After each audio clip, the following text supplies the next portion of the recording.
CMR shopping mall ప్రపంచ స్థాయి shopping అనుభూతి ఇప్పుడు మన పార్వతీపురంలో డిసెంబర్ 5న గొప్ప ప్రారంభం. భారత ఆర్థిక వ్యవస్థ ప్రస్తుతం రెండు విరుద్ధ ధృవాల మధ్య చిక్కుకుందని చెప్పుకోవచ్చు. ఒకవైపు డాలర్తో పోలిస్తే మన రూపాయి విలువ రోజు రోజుకు కూడా క్షీణిస్తూ చారిత్రక కనిష్ట స్థాయిల వైపు దూసుకుపోతుందని చెప్పుకోవాలి. అయితే అదే సమయంలో బంగారం ధర మాత్రం కొత్త రికార్డులు సృష్టిస్తూ అసాధారణంగా పెరుగుతోంది. అసలు రూపాయి బలహీన పట్టడం వల్లే బంగారం ధర పెరుగుతోందా, లేక అంతర్జాతీయంగా నెలకొన్న ఆర్థిక అనిశ్చితి, వడ్డీ రేట్ల కోతల అంచనాలు ఈ పసిడి పరుగుకు కారణమా? ఈ రెండు అంశాలు కలిస్తే రాబోయే రోజుల్లో తులం బంగారం ధర ఎంతవరకు పెరగొచ్చు? బంగారం పెట్టుబడిదారులకు నిజంగానే సురక్షితమైన ఆశ్రయం కాగలదా? రూపాయి బంగారం మధ్య ఉన్న ఈ సంక్లిష్ట సంబంధాన్ని విశ్లేషించడానికి, మార్కెట్ అంచనాలను తెలపడానికి ఈరోజు మనతో పాటు స్టూడియోలో ఉన్నారు బిజినెస్ అనలిస్ట్ శ్రీరామ్ గారు. వారితో మాట్లాడదాం. వారు లైవ్ కాల్లో జాయిన్ అయ్యారు. నమస్తే సార్. నమస్తే అండి. ఇప్పుడు నేను ఫస్ట్లో మీకు చెప్పినట్టు అసలు ఇప్పుడు మనం బంగారం కొనడం సేఫ్ కాదు అంటారా? బంగారం ఎప్పటికీ సేఫేనండి. ఇది 2 యాంగిల్స్‌లో ఆలోచిస్తే ఇప్పుడు బంగారం వచ్చి ఇప్పుడు మార్కెట్ ఆల్ టైమ్ హై ఎళ్ళింది. అంటే ఇప్పుడు మనందరికీ కూడా యాక్చువల్‌గా ఎంతో కొంత బంగారం ఉంటది కాబట్టి మనందరం కూడా ఆ రేట్ ప్రకారం చూసుకుంటే మనకి వాల్యూ కూడా పెరిగినట్టే కదా! సో, రెండో పాయింట్ ఏంటంటే గోల్డ్ ఇప్పుడు ఎందుకు బాగా పెరుగుతుంది అంటే అంతకుముందు బ్యాంక్స్ సెంట్రల్ బ్యాంక్స్ అన్నీ కూడా డాలర్స్ కొనేవి. ఇప్పుడేమైందంటే డాలర్స్‌ని ఎవరు గూడా నమ్మట్లేదు కాబట్టి వాళ్ళిప్పుడు బంగారం కొంటున్నారు. ఈవెన్ రిజర్వ్ బ్యాంక్ మన ఇండియా కొంటుంది, చైనా బ్యాంక్ కొంటుంది, రష్యా కొంటుంది, బ్రిక్. సో, వాళ్ళందరూ కూడా యాడ్ అవ్వటం వల్ల ఇప్పుడు ఇక్కడ బంగారం అనేది గోల్డ్ ఎప్రిషియేట్ అవుతుంది.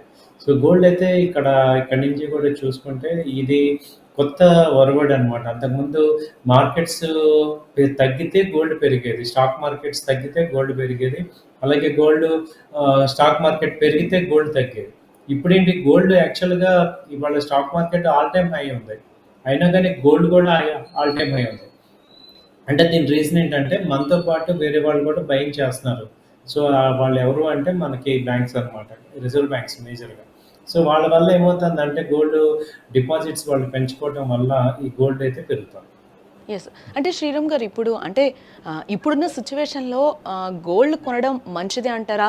లేకపోతే ప్రస్తుతం ఆపమంటారా? మీరేం చెప్తారు? గోల్డ్ అయితే ఇప్పుడు రిక్వైర్మెంట్ ఆర్నమెంట్స్ కొనటం కన్నా ట్రేడ్ పాయింట్‌లో కొనటం బెటరు. బిస్కెట్ గానీ, లేకపోతే డిజిటల్‌లో గానీ, గోల్డ్ బీస్ కొనుక్కోవటం గానీ, ఇలాంటివి కొనుక్కోవటం వల్ల మీకు మంచి వెల్త్ క్రియేట్ అవుతుంది. గోల్డ్‌ని ఏంటంటే రెగ్యులర్‌గా ఏమవుతుంది, ఒకసారి ఒక ఆర్నమెంట్ కొన్నామనుకోండి, గోల్డ్‌లో మేజర్ ప్రాబ్లమ్ ఏంటంటే ఆర్నమెంట్ గనక కొంటే అది మళ్ళీ అమ్మటానికి ఉండదు. డెడ్ ఇన్వెస్ట్‌మెంట్ అయిపోతుంది. ట్రేడబుల్ ఇన్వెస్ట్‌మెంట్ లాగా తీసుకురావాలి అంటే గోల్డ్‌ని మనకి ఏదో డిజిటల్‌లో గానీ, లేకపోతే బిస్కెట్‌లో గానీ కొనుక్కోవాలి. సో, ఇప్పుడు గోల్డ్ తీసుకుంటే ఇప్పుడు ప్రెజెంట్ రేట్ వచ్చి దాదాపు 130 ఆల్రెడీ వచ్చింది. 135 దాకా కూడా ఛాన్సెస్ ఉన్నాయి. సో, కాబట్టి ఏంటంటే ట్రేడబుల్‌గా కొనుక్కోండి. అంటే డిజిటల్‌లో ఈటీఎఫ్స్, గోల్డ్ బీస్ అని ఉంటది. ఈటీఎఫ్స్‌లో గానీ, లేకపోతే డిజిటల్ 1 గ్రామ్, 2 గ్రామ్స్ అలా, లేకపోతే బిస్కెట్ రూపంలో కొనండి. జనరల్‌గా లేడీస్‌కి ఏంటంటే ఒకసారి ఆర్నమెంట్ గనక ఇచ్చామంటే వాళ్ళు మళ్ళీ ఇవ్వరు. అది డెడ్ ఇన్వెస్ట్‌మెంట్ అయిపోతుంది. కాబట్టి గోల్డ్‌ని డెడ్ ఇన్వెస్ట్‌మెంట్‌లా కాకుండా రొటేషన్ పాయింట్‌లో కొనుక్కోవచ్చు. అంటే మన సాంప్రదాయంలో గోల్డ్‌కి పెద్దపీట వేస్తూ ఉంటాం. మీరు చెప్పినట్టు ఇంతకుముందు అంటే ఇప్పుడు పెళ్ళిళ్ళ సీజన్‌లో గూడా ఎక్కువ కొంటూ ఉంటారు కదా సార్. అంటే ఇప్పుడు కొనాలా? వద్దా? అనేది కూడా అందరికీ ఒక సంశయం. అంటే రేపు తగ్గుతుందేమో, రేపు కొందామని అనుకుంటారు. ఆ లోపల పెరుగుంటుంది. ఈరోజు తగ్గుంటుంది గదా!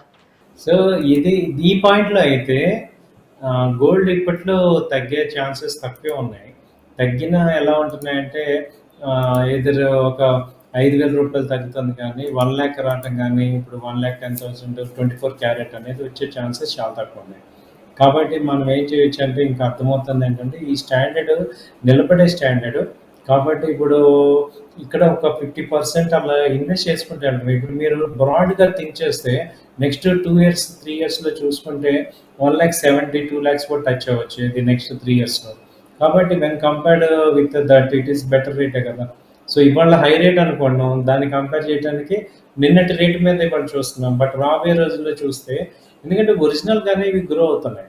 ఫండమెంటల్‌గానే గ్రో అవుతున్నాయి కాబట్టి డిమాండ్ ఎక్కువ వస్తుంది. సప్లై తక్కువ ఉంటుంది కాబట్టి ఇవి అవుతున్నాయి. బట్ ఎప్పుడైనా కరెక్షన్స్ వస్తాయి కానీ కంటిన్యూగా ఇక డౌన్ ట్రెండ్ ఇప్పుడు మళ్ళీ 80,000, 70,000 వచ్చే ఛాన్సెస్ అయితే చాలా చాలా తక్కువ ఉన్నాయి. 2 లాక్స్ వరకు వెళ్తుంది అని అంటున్నారు కాబట్టి అప్ టు 170 టు 2 లాక్స్ వరకు వెళ్తుంది అని అంటున్నారు. ఎప్పుడు వెళ్ళే ఛాన్సెస్ ఉన్నాయి అని అంటారు. ఇప్పుడు మిడిల్ క్లాస్ ఫ్యామిలీస్ అందరూ ఇప్పుడు గోల్డ్ కొనుక్కుంటే బెటర్ అని అంటారా? గోల్డ్ అదే మేడం. యాక్చువల్‌గా నెక్స్ట్ 4-5 ఇయర్స్‌లో గోల్డ్ 2 లాక్స్ కూడా టచ్ అయ్యే ఛాన్సెస్ ఉన్నాయి. ఎందుకంటే నెక్స్ట్ 4 ఇయర్స్‌లో మనకి గ్రోత్ అలా ఉంటుంది. సో, కాబట్టి ఇప్పుడు మిడిల్ క్లాస్ గానీ, అబోవ్ మిడిల్ క్లాస్ గానీ గోల్డ్ పాయింట్ ఆఫ్ వ్యూలో ఏంటంటే ఫ్రీ అమౌంట్ డిపా ఇన్వెస్ట్ చేసుకోండి. మీ యొక్క ఫ్రీ అమౌంట్స్. అంతేగాని ఇప్పుడు గోల్డ్ కొందాము అంటే మనకి ఇప్పుడేంటంటే అసెట్ అలొకేషన్ పాయింట్ ఆఫ్ వ్యూలో తీసుకుంటే అసెట్స్ బిల్డ్ చేయాలంటే మనకి గోల్డ్ కూడా తీసుకోవాలి. గోల్డ్‌ని మనం ఇవాళ చూడాల్సిన పద్ధతి ఏంటంటే ఇది కూడా ఒక అసెట్ అలొకేషన్‌లాగా తీసుకోండి. గోల్డ్ కొనాల్సిందే కంపల్సరీ ఒక 20%, 30% ఇన్వెస్ట్‌మెంట్స్ గోల్డ్ మీద పెట్టుకుంటేనే బెటర్ మనకి. మీరు లాస్ట్ 6 మంత్స్ చూస్తుంటేనే డిఫరెన్స్ అర్థమవుతుంది. అలాగే సిల్వర్ కూడా బానే పెరుగుతుంది. Gold or silver both are twin brothers కాబట్టి మనకి ఇప్పటికే లేట్ అయిపోయింది.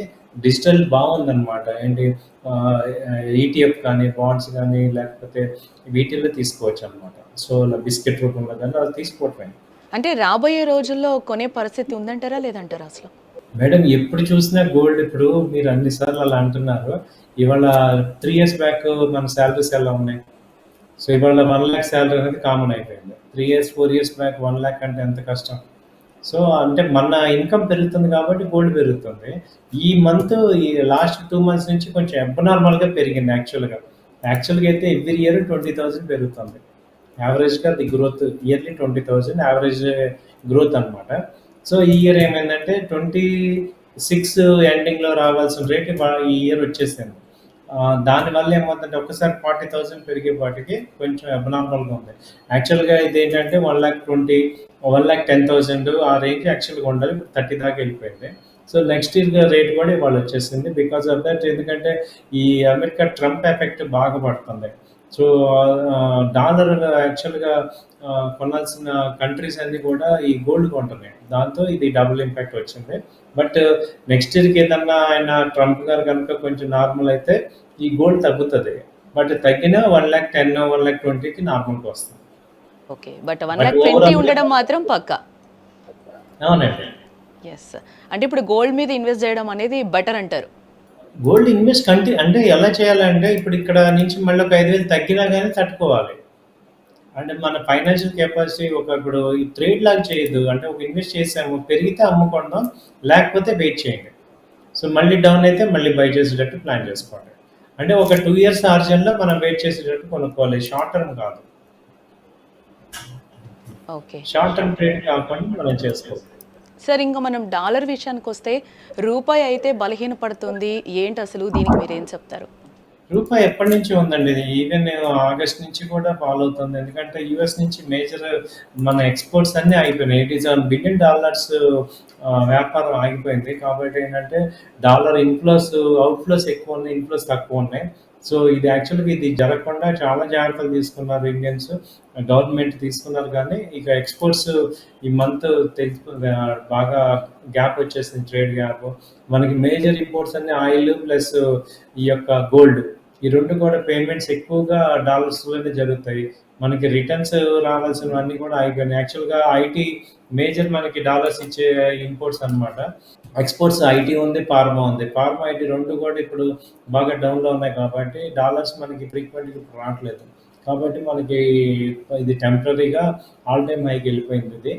ఇది యాక్చువల్‌గా అంటే మన న్యాచురల్‌గా ఆర్థిక వ్యవస్థ బలహీనపడింది అంటారా? మనం అప్పుల్లో ఉన్నామా? ఏంటి మన ఆర్థిక వ్యవస్థ?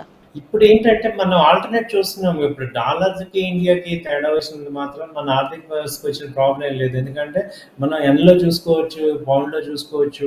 ఒక్క డాలర్ యూఎస్‌తో మనకి డీలింగ్ తగ్గితే అన్నంత మాత్రాన మనకి మన యొక్క ఆర్థిక వ్యవస్థ ఏం తేడా ఏం లేదు. ఎందుకంటే ఇవాళ డాలరు అంతకుముందనమాట. ఇవాళ అంతకుముందు డాలర్‌కిను, యూఎస్ డాలర్ మనకి చాలా ఇంపార్టెంట్. ఇప్పుడేంటంటే we are looking for another countries also. దాదాపు 100 కంట్రీస్‌తో మనం ఎక్స్‌పోర్ట్ చేస్తున్నాం. ఒక్క యూఎస్ యొక్క ఎఫెక్ట్‌ని వేరే 100 కంట్రీస్ ద్వారా తగ్గించుకుంటాం. సో, నెక్స్ట్ 6 మంత్స్‌లో అదే జరుగుతుంది. కాబట్టి ఇప్పుడు డాలర్ పెరిగినంత మాత్రాన ఇండియా ఎకానమీ వచ్చిందని నష్టం లేదు. ఒకప్పుడు వచ్చేది. ఇవాళ ఆయిల్ అంతా రష్యాతో మనం ఎక్కువ రిలేషన్ దేనికంటే మనకి రష్యా ఇండియన్ రూపీస్లో ఇస్తున్నాం పేమెంట్స్. అలాగే సౌత్ ఆఫ్రికాతో అదే అరేబియాతో కూడా ఇండియన్ కరెన్సీలో ఇస్తున్నాం. కాబట్టి డాలర్కి తగ్గినంత మాత్రాన ఇవాళ డాలర్కి రూపీకి రిలేషన్ బట్టి మన ఇండియన్ ఎకానమీ ఉంది అనుకోవటం కరెక్ట్ కాదు. ఎందుకంటే ఆ బ్రేక్అవుట్ అయిపోయింది. అంటే ప్రతి పేమెంట్ డాలర్తో అవ్వట్లేదు ఇప్పుడు. అంటే రూపాయి పడిపోతే పెట్రోల్ పంపులో మన జోబు పోయినట్టేనా? అంటే పెట్రోల్‌కి ఇప్పుడు తగ్గిపోయింది మేడం. ఎందుకంటే రష్యన్ పెట్రోల్ కొంటున్నాం గదా! లాస్ట్ 3 ఇయర్స్ నుంచి చూస్తే మీరు ఒకటే స్టాండర్డ్‌లో ఉంది. 1,110, 109 మధ్యలోనే ఉంది. సో, ఒకప్పుడు మీరన్నట్టు డాలర్‌కిను, రూపీకి చాలా ఉండేది. ఒకప్పుడు అమెరికా మార్కెట్స్ ఆంక్షలు పెట్టంగానే ఇండియన్ మార్కెట్స్ అన్నీ డౌన్ అయిపోయేవి. ఇండియా మొత్తం కుదేలైపోయేది. ఇప్పుడు ఆ సిట్యుయేషన్ లేదు. అంటే అమెరికా మీద డిపెండెన్స్ తగ్గిపోతుంది మనది. సో, ఇప్పుడు మనకి చూడండి H1B ఆయన ట్రంప్ గారు ఎన్నో రకాలుగా మనల్ని బాధపెట్టారు.